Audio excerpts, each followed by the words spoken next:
My wife said, "I'm suing you for alimony. I deserve 10 Qley a month for my emotional distress." I smiled. That's fair. Then my lawyer showed the judge the 300 hours of hidden cam footage of her distress with her personal trainer. The judge laughed. I, 39 male, am what you'd call a steady guy. I have a good job in logistics, I pay my mortgage on time, I remember birthdays. My wife, Bianca, 36, used to say my steadiness was grounding. For the last year, grounding apparently became boring. It started about 8 months ago. Bianca got really into wellness. Not just, hey, let's eat a salad, but a full-blown $500 a month in supplements, crystal on the nightstand, my aura is murky lifestyle change. I supported it. If it made her happy, great. The centerpiece of this new life was Kieran, 28, her personal trainer. Kieran wasn't just a trainer. He was a holistic life guide. He had perfect teeth, tribal tattoos, and an endless supply of inspirational quotes. Suddenly, everything in our life was viewed through the lens of Kieran. Kieran says my macros are off. That's why I'm so irritable. Kieran thinks I'm holding on to stagnant energy. He says your energy is stagnant, Alex. Kieran is teaching me to find my inner warrior. You've lost your warrior, Alex. I, apparently, was a stagnant, warriorless void. 3 months ago, she moved into the guest room. I just need my own space to align my chakras, she said. Your snoring is blocking my spiritual growth. I was hurt, but I'm not a monster. Okay, honey, whatever you need. But it felt weird. The house felt different. Then, 2 months ago, I came home from work early. My boss let us out at 3 p.m. after we landed a big contract. I walked in the door. The house was quiet, but it smelled different. It smelled like sandalwood and pine, a very specific expensive cologne, the kind Kieran shilled on his Instagram. Bianca came downstairs, flustered, pulling her silk robe tight. Alex, you're home. I wasn't expecting you. Yeah, got off early? What's that smell? She flushed. Oh, Jenna stopped by. She must have been testing a new perfume. You know Jenna. I knew Jenna. Jenna smelled like vanilla and cigarettes. This was a lie. A bad one. In that moment, the steady guy in me went quiet, and a much colder, more methodical guy took over. I wasn't going to have a screaming match. I wasn't going to accuse. I was going to get facts. I'm in logistics. I know how to manage a supply chain. I know how to track assets. That weekend, while she was at a weekend warrior goddess retreat, with Kieran I assumed, I upgraded our home security. I bought 3 very small, very high-def video-only nanny cams. This is my house. I pay the mortgage. It is perfectly legal in my state to record video in the common areas of my own home. One went in the living room, tucked inside a hideous metal sculpture Bianca demanded I buy last year, $1,200 for a piece of bent rebar. One went in the kitchen, aimed at the island. One went on the bookshelf by the stairs, aimed at the front door. I set them to record on motion, and I waited. It took exactly 1 day. Monday. I checked the footage when I got home from work. She got home at 3 p.m. Kieran arrived at 3:15 p.m. At 3:17 p.m., they were not training. They were on my kitchen island, the one I just had installed. At 3:45 p.m., they were on my living room couch. He left at 5 p.m. She showered, changed, and was downstairs making a kale smoothie when I got home at 5:30 p.m., complaining about how drained she was. I didn't say a word. I just backed up the footage to a secure hard drive. I did this every single day. For 2 months. I have footage of them in the morning, after I left for my early start. I have footage of them in the afternoon. I have footage of them using my good whiskey to toast to their new life. I have, by my count, just over 300 hours of her spiritual growth. I watched my marriage die in 1080p. The whole time I was steady, Alex. I was grounding. How was your day, honey? Oh, exhausting. Kieran really pushed me. My emotional distress is just so high right now. He says I need to release it. I just nodded. That's rough, babe. Last week, she finally sat me down. She had her sad but strong face on. Alex, she said, her voice dripping with fake regret. I can't live like this anymore. I'm suffocating. I found my warrior and she needs to be free. What are you saying, Bianca? I'm saying I want a divorce. I'm moving in with Jenna. I nodded. I understand. She looked disappointed, like she wanted a fight. That's it? I understand? You've made your decision. I respect it. I'll start looking for a lawyer. Good, she snapped. I've already retained one. Of course she had. Yesterday I got the first letter from her attorney. It was ambitious. She was claiming the marriage ended due to my emotional neglect, financial control, and persistent psychological abuse. The words just jumped off the page. Me controlling? Me abusive? The letter stated that due to her profound emotional distress, she was unable to work and would be seeking significant spousal support to maintain the lifestyle to which she has become accustomed. I just started to laugh. I couldn't help it. I called my lawyer, a shark named Dave that a colleague recommended. Dave, I said, we've got a situation and I've got a hard drive.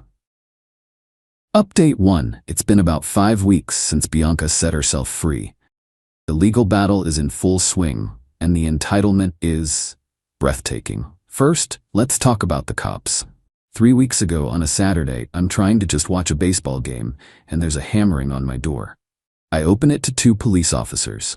One older, tired-looking guy, Officer Miguel, and a rookie. Miguel, sir, are you Alex, my last name? Me, yes, officer. Is there a problem? We received a call from a Miss Bianca. She stated you have locked her out of her home and are illegally withholding her personal property. Bianca is standing on the sidewalk, dabbing her eyes. Jenna, her friend, is rubbing her back. The distressed victim performance. I just sighed. Me, officers, this is my house. I am the sole owner on the mortgage. Bianca is my soon-to-be ex-wife. She moved out of her own free will 3 weeks ago. She is no longer a resident. She is no longer a resident. He's lying. He kicked me out. He's hiding my mother's jewelry. It's in that house. Looks at me. Sir, this is a domestic issue. If she's a resident, you can't just lock her out. Me. She is not a resident. She moved out. And as for her mother's jewelry, I stepped aside, pointed to my own Ring doorbell camera. That camera records everyone who comes and goes. Would you like to see the footage from 3 weeks ago? The footage of her and her friend Jenna making 6 trips to her car, carrying 3 suitcases, and, oh look, that specific blue jewelry box she's talking about? Officer Miguel's face went flat. He was so done. He walked over to Bianca. I couldn't hear it all, but I heard, "Ma'am, this is a civil matter, and do not call 911 for this again." She shrieked, but they left. Score 1 for my cameras. Next, the property fight. Bianca's lawyer sent a letter demanding she be allowed to retrieve her remaining property. I had my lawyer Dave coordinate. She was allowed 1 hour, with a neutral third party, a grim-looking paralegal, supervising. Bianca showed up, with Kieran, the sheer, unmitigated gall, bringing her a fair partner to my house to move her stuff. Kieran stood in the foyer, arms crossed, trying to look imposing in his $200 athleisure wear. Just get your stuff, Bianca, I said, not even looking at him. She went straight to the living room. She pointed at the hideous metal sculpture, the one with my camera in it. Bianca, I'm taking this. Me. What? This sculpture. It's the only thing of value you ever bought me. It represents my pain. I'm taking it. She needs it for her healing space, bro. I almost fainted from the irony. She wanted to take the evidence. I had, of course, already pulled all the SD cards and the hard drive. The camera itself was just a little lens in a hollow bar. I smiled. A big, genuine smile. Me, you know what, Bianca? You're right, you should have it. Take it, please. She looked suspicious, but her greed won out. Kieran grunted and hauled the $1,200 piece of junk out the door. Be careful with it. It's delicate. He shot me a dirty look. I've never been happier to see $1,200 walk out my door. Now, the money. We had our first mediation session last week. This is where the title of my post comes from. It was me, Dave, Bianca, and her weasel of a lawyer, Mr. Finch. My client is suffering. The trauma of this barren marriage has left her unable to secure employment. She has anxiety. She has panic attacks. He was just a shell. It was like living with a ghost. The emotional distress was constant. We are asking for $10,000 a month in temporary alimony, plus $20,000 immediately to cover her moving expenses and therapeutic costs. $10,000. It's the minimum she needs to begin her healing journey. Looks right at me, eyes cold. I deserve it. I deserve to be compensated for what you put me through. I deserve $10 a month for my emotional distress. This was it. The moment. I looked at Dave. He gave me a tiny nod. I turned to Bianca. I smiled.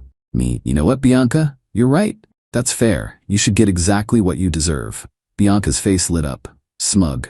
She thought I was folding. Finch looked confused. Dave just checked his watch. So we're done here, right? Mediation failed. But you agreed. No, my client said she deserves it. He didn't say he was going to pay it. We reject your offer. We will see you at the temporary support hearing. We are eagerly looking forward to it. The color drained from Bianca's face. We walked out. She's bringing the sculpture to her new apartment, I told Dave in the elevator. You're kidding. Nope, it's her healing statue. Dave actually laughed. Oh, this is too good. The judge is going to love this. The hearing is in 2 weeks. She has no idea what's about to hit her. She thinks I'm a stagnant, warriorless pushover. She forgot what I do for a living. I track, I document, I deliver, and I'm about to deliver a world of hurt. Final update. It's over. The hearing was yesterday. I've been trying to process it. I didn't sleep much last night, but it wasn't from anxiety. It was adrenaline. We were in family court for the motion for temporary spousal support. It wasn't a full trial, just a hearing in front of a judge. Our judge was Judge Harriet Rowe, a woman in her 60s, who looked like she'd seen every lie ever told. Bianca was on the stand first. Her lawyer, Finch, led her through this WGA-worthy script. She was crying. Real tears this time. Tears of self-pity. And he was just empty. He'd come home, not even look at me. He was cold and controlling. He made me feel like I was nothing. And this emotional abuse, how did it affect you? I was a wreck. I couldn't sleep. I lost weight. I was terrified of him. I was a prisoner in my own home. The distress was, it's unbearable. I'm broken. She was good. I'll give her that. She was believable. I saw Judge Rowe give me a very stern look. And this $10,000 a month, why do you need that? For therapy, for my wellness, to find a safe place to live where I can heal. I can't work. I'm too damaged. She finished. Finch sat down looking like he'd just won an Oscar. Mr. Lastom's counsel, your response? My lawyer Dave stood up. He was holding a sleek black 4TB hard drive. Your Honor, we'd like to respond. We agree that Ms. Les' testimony is compelling. However, it is also in its entirety a fabrication. My client was not cold and distant until he had a very good reason to be. Objection. Vague. Argumentative. Sustained. Get to the point, Mr. Have my lawyer's name. Dave, my point, Your Honor, is the emotional distress. Miss Last Name claims she was a broken prisoner in her own home. The truth is, she was quite entertained. We have evidence to this effect. He placed the hard drive on the table. This drive contains over 300 hours of video-only surveillance, Your Honor.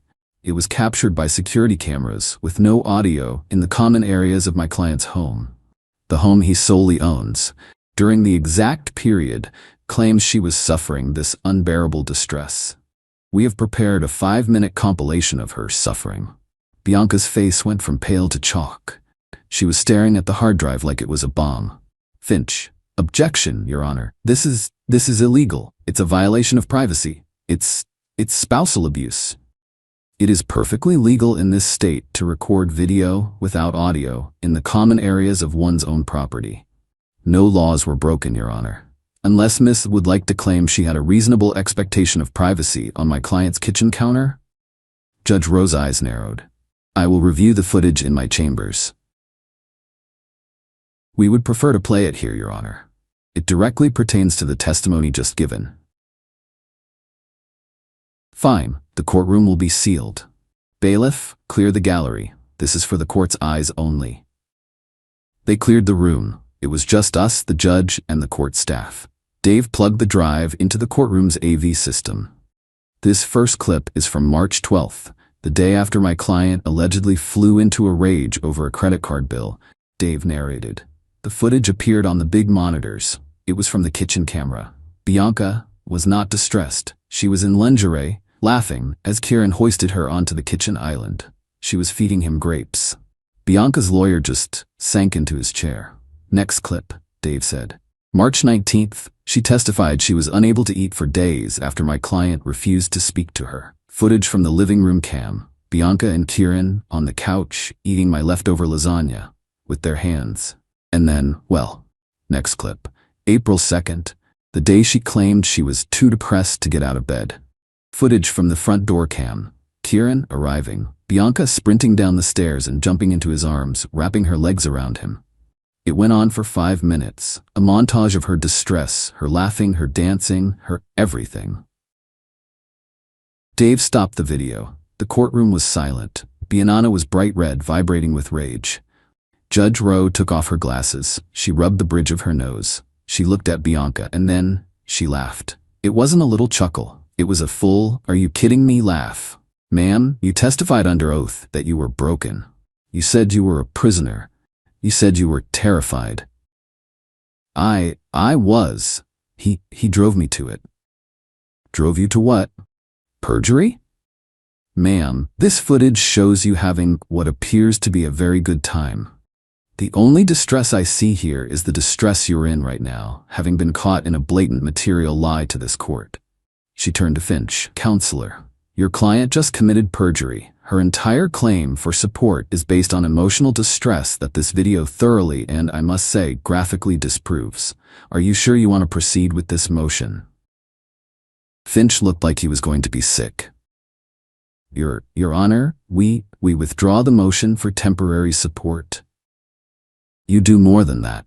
Motion for temporary alimony is denied with prejudice. I am ordering your client, Miss Lastname, to pay Mr. Lastname's legal fees for this hearing. This was a frivolous bad faith filing based on a complete fabrication. We are done here." She banged the gavel. Bianca exploded. "You," she screamed, pointing at me. "You did this. You spied on me. You're a sick freak." The bailiff was already moving. "Ma'am, you need to leave." She started sobbing as Finch dragged her out of the courtroom, him whispering furiously, "You told me he was the abuser. You didn't tell me there were movies." I walked out a free man. The divorce was finalized 6 weeks later. It was a bloodbath for her. Because she committed perjury, she lost all leverage. The house, we had to sell it. It was marital property, but because her bad faith was so clearly established, the judge awarded me 70% of the equity and her 30%. Alimony, $0. The judge ruled she was clearly capable of gainful employment, as evidenced by her strenuous afternoon activities. Legal fees. She was ordered to pay 50% of my total legal fees for the entire divorce, citing her perjury and bad faith negotiations. The sculpture. Oh, this is the best part. Her lawyer, in a desperate attempt to get something, claimed that the $1,200 sculpture was an asset and rightfully hers. Dave agreed instantly. We insist she keep it. I heard from Jenna, who apparently is not a fan of Kieran and reached out to apologize to me. What happened next? Bianca's share of the house equity was almost completely wiped out by what she owed me and her own lawyer. Kieran, seeing his warrior goddess was now broke, found his own stagnant energy and dumped her. She had to move back in with her parents, into her childhood bedroom. And yes, she took the sculpture with her. I hope she puts it right across from her bed, so every morning she wakes up and sees the $1,200 mistake that cost her $200,000. Me? I'm good. I bought a condo downtown. It's clean, it smells like nothing, it's peaceful. It cost me a marriage to see the truth. But watching that judge laugh, yeah, that was worth it. My wife said, "You don't support my dreams. You're holding me back." After I paid for her business, that failed. I replied, "You're right, I should step aside." Then I sent her an invoice for every dollar I'd invested with interest. Her lawyer's letter called it cruel until I, 39 male, need to get this out before my head explodes. 3 days ago, my wife, 37, of 11 years told me I've been holding her back and never truly supported her dreams.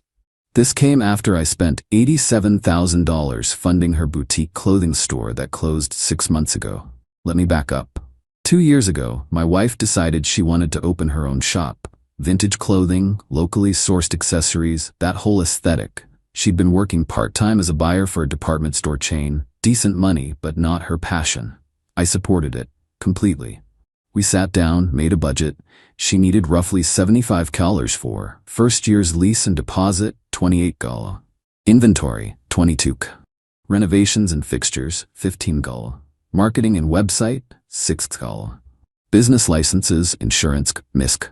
My salary as an operations manager covers our life comfortably. We'd saved about $40 for a potential down payment on a bigger house. I suggested using that plus a small business loan. She didn't want debt hanging over her head.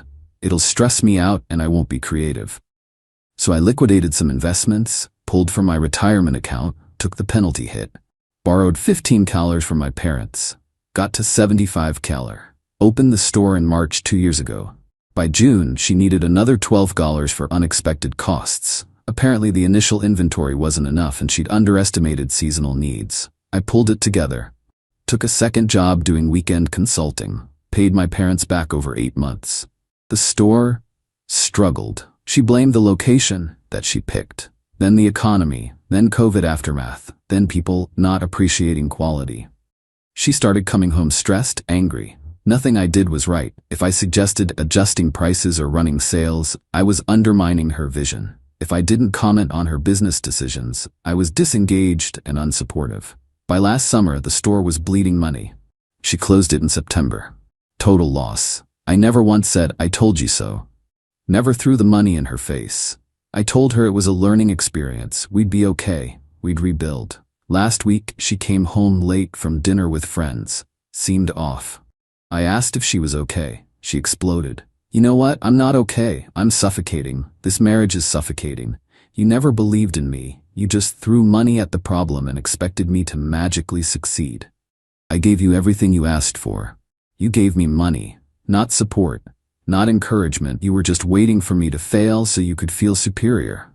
That's not true, and you know it. I'm done. I want a divorce. I need to find myself, and you're holding me back from that."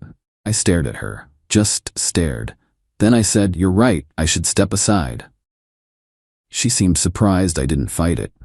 Good. She moved in with her sister 2 days ago, has a lawyer already. Apparently she'd been thinking about this a while.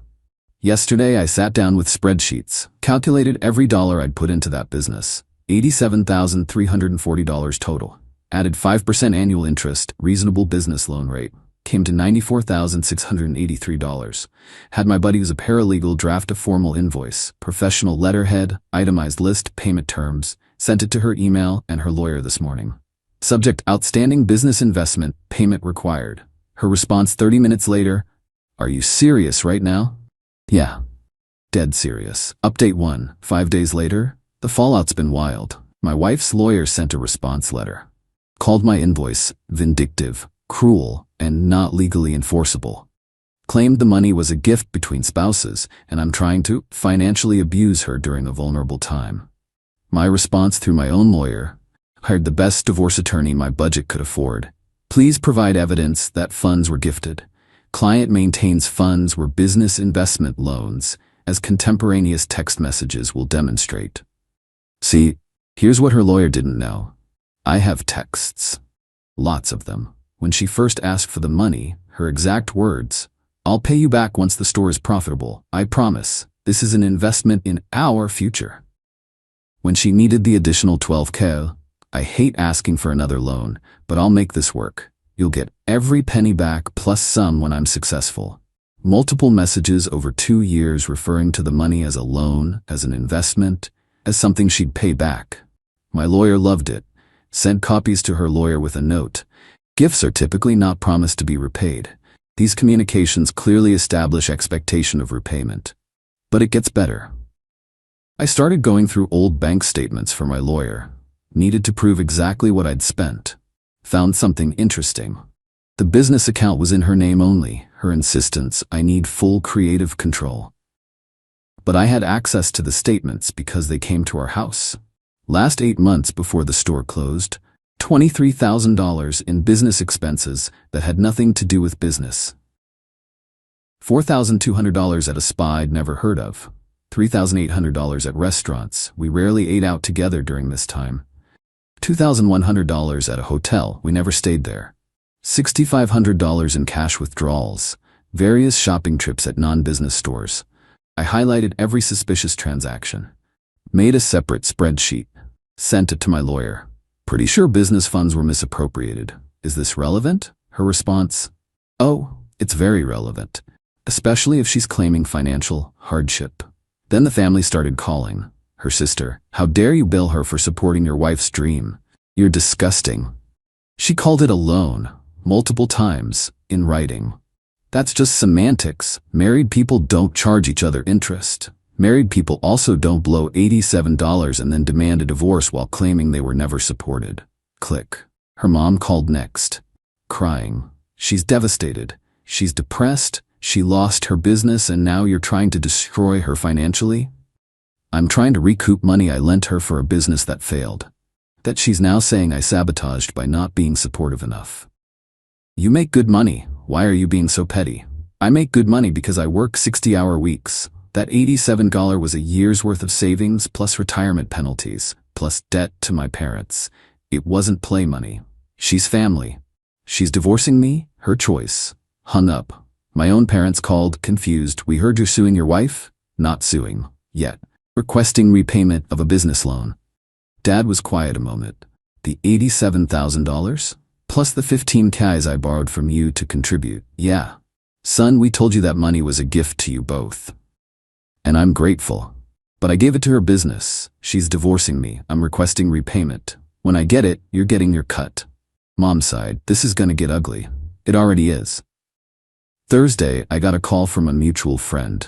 Hey man, just wanted to check in. Heard about the separation. Yeah. Your wife's pretty upset about you sending her a bill. Says you're trying to bankrupt her. Did she mention the $87,000 I gave her for her store? She said you were supposed to be partners in it. Partners split costs and profits. I funded 100%, she kept 100% control. Now it's 100% lost. How's that partnership? Silence. When you put it that way, there's only one way to put it. Truth. Friday morning, got an email from her lawyer. New tone, more conciliatory.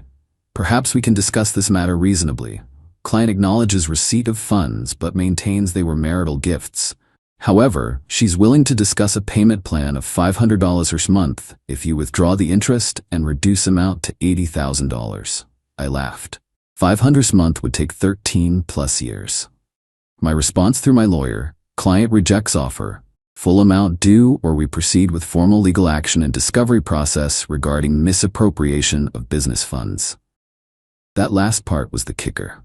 Her lawyer hadn't known about the suspicious expenses yet. The divorce is happening regardless, but I'm not walking away 87 colors in the hole while she plays victim. More to come. Update 2. 3 weeks later. This got complicated fast.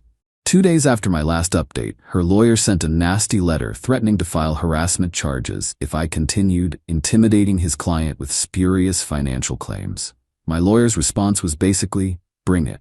We filed a formal civil suit for repayment. Once that was filed, discovery started. That's when things got interesting. Her lawyer had to turn over financial records, bank statements, credit cards, the business account details, all of it. My lawyer subpoenaed everything related to the store. What we found was worse than I thought. Remember those suspicious $23,000 in expenses? Turns out there was more, way more. The store had a business credit card in her name. I'd never seen the statements. She handled all business finances to keep things clean. That card had $34,000 in charges over the 2 years. Some legitimate business stuff, but buried in there. $8,900 at luxury hotels, $4,200 in expensive dinners, $3,800 at a jewelry store, $2,100 for concert tickets, various other personal purchases. My lawyer cross-referenced dates with my calendar. Every hotel charge was a weekend I'd been working my second job or visiting my parents. The jewelry wasn't anything I'd ever seen her wear at home. She was living a double life on business money. During a divorce deposition, separate from the civil suit, but happening simultaneously, my lawyer asked pointed questions. Can you explain the charges at hotel in May of last year? That was a business networking event. Overnight. The charges show room service for 2, champagne, late checkout. I brought a colleague. Male or female colleague. Her lawyer objected, but she'd already gone red. The questioning continued. She couldn't explain half the expenses. Claimed she'd needed to maintain appearances for the business, and the hotel stays were mental health breaks from the stress. My lawyer presented the text messages where she'd called the $87,000 loan, where she'd promised repayment. Her lawyer argued they were taken out of context, that married couples often speak loosely about money. Judge reviewed them, looked at her. These messages are fairly explicit about repayment expectations. Did you intend to repay these funds? I intended for the business to be successful. Then we'd both benefit. That's not what was asked. She got flustered. Started crying. Her lawyer called for a recess. During the break, my lawyer pulled me aside. They're going to settle. This is going badly for them. He was right. Next session, her lawyer proposed, client will repay $45,000 over 5 years at $750 per month. In exchange, plaintiff drops interest claims and investigation into business expenses. My lawyer countered, $70,000 over 3 years at $1,950 a month, or we continue discovery into misappropriation and possible fraud. They tried negotiating down. We wouldn't budge. Finally, $65,000 over 4 years at $1,350 a month. Final offer. I looked at my lawyer. He nodded slightly. This was decent. I'll agree if there's a clause that defaulting on any payment accelerates the full amount due immediately. They agreed. The divorce settlement was separate. That went about as expected. I lost some assets because 11-year marriage. She got her car paid off, thank God, half the furniture, half of our joint savings, about $8 left, spousal support of $1,800 per month for 3 years. Judge determined she needed time to re-establish her career. I kept the house, refinanced to buy out her equity, cost me $90. My retirement accounts, what's left after the business funding. My car, the civil judgment for $65,000. Net result, I'm out about $110,000 total between the business loss, divorce costs, and buying her out of the house. But at least I'm not out the full $180,000 plus it could have been. The kicker came 2 weeks ago. I was having coffee with the mutual friend who'd called before. He seemed uncomfortable. Look, man, I probably shouldn't tell you this. What? Your ex-wife. She's seeing someone. Okay, we're divorced. No, she's been seeing him for a while, since before the separation. My stomach dropped. How long? At least 8 months, maybe longer. It's the guy who did the website for her store. 8 months. That matched up perfectly with when the suspicious expenses started. He knew about the business money? I think so. He helped her with the book sometimes. I called my lawyer. New information? Pretty sure the business expenses were funding an affair. Do you want to reopen discovery? Can I? Civil case is settled. Divorce is finalized. But if you can prove fraud in how she represented the business expenses during divorce proceedings, maybe. It's a long shot and expensive. I thought about it. Thought hard. No, I'm done. I got most of what I wanted. She's legally obligated to pay me back. That's enough. Because here's the thing. I could spend another $20 in legal fees trying to prove she committed fraud. Might win, might not. Either way, I'd be throwing good money after bad. She's stuck paying me $1,350 per month for 4 years while also trying to rebuild her life. The jewelry she bought her boyfriend with my money? The fancy hotels? Gone. Just like her business. Just like our marriage. And I have a legal judgment. If she misses a single payment, I can garnish her wages, put liens on assets, make her life hell. That's victory enough. Final update? 2 months later. It's done. Finally, completely done. The last 2 months have been about rebuilding, not just financially, emotionally. My ex made her first payment, $350, right on time, probably because her lawyer explained what happens if she doesn't. Got confirmation it deposited. Felt nothing. Not satisfaction, not anger, just relief. The divorce being final meant I could finally breathe. No more lawyer emails, no more depositions, no more seeing her face across a conference table trying to cry her way into paying less. Work's been busy. Actually got promoted last month, director of operations. Significant raise. Means I can rebuild savings faster and the spousal support payments sting less. The house feels different now. Cleaned out all her stuff. She took forever to pick up the last boxes.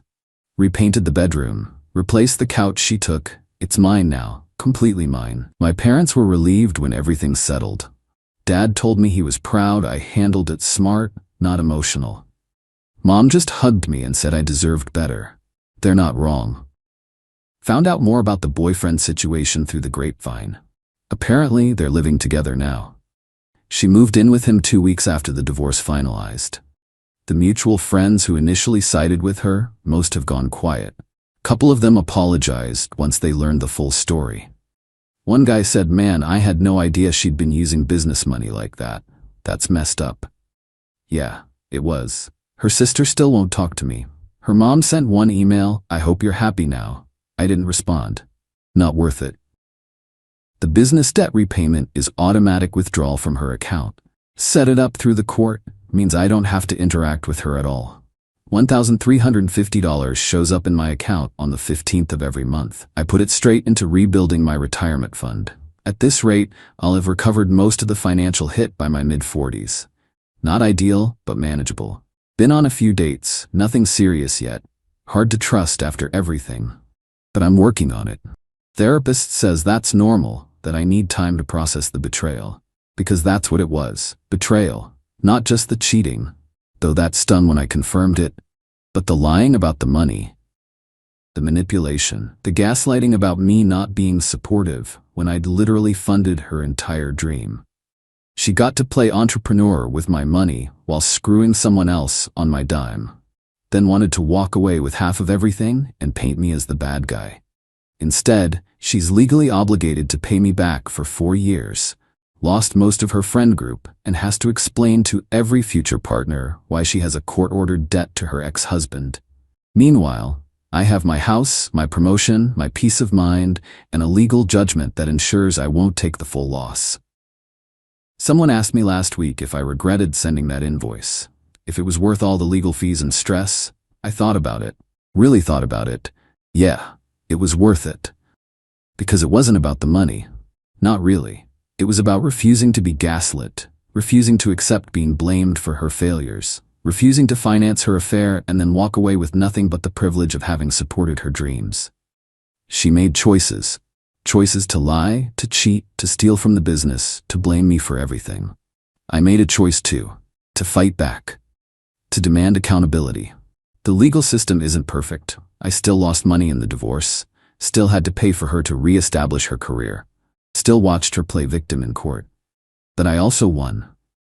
The judgment stands. The debt is real. The truth came out. That's enough. I'm rebuilding, slowly. The retirement account is recovering. The house is mine. The promotion means more financial security. The therapy is helping. And every month, $1,350 shows up in my account. A reminder that actions have consequences. That you can't blow someone's life savings and then claim they never supported you. That courts do sometimes recognize reality over performance. My ex wanted her dreams funded with my money and my freedom to walk away when they failed. She got the first part, lost the second, and now she's paying for it. Literally. Sometimes justice isn't about winning everything. It's about not losing everything, about drawing a line and saying, this far, no further. I drew that line with an invoice, best $94,683 bill I ever sent.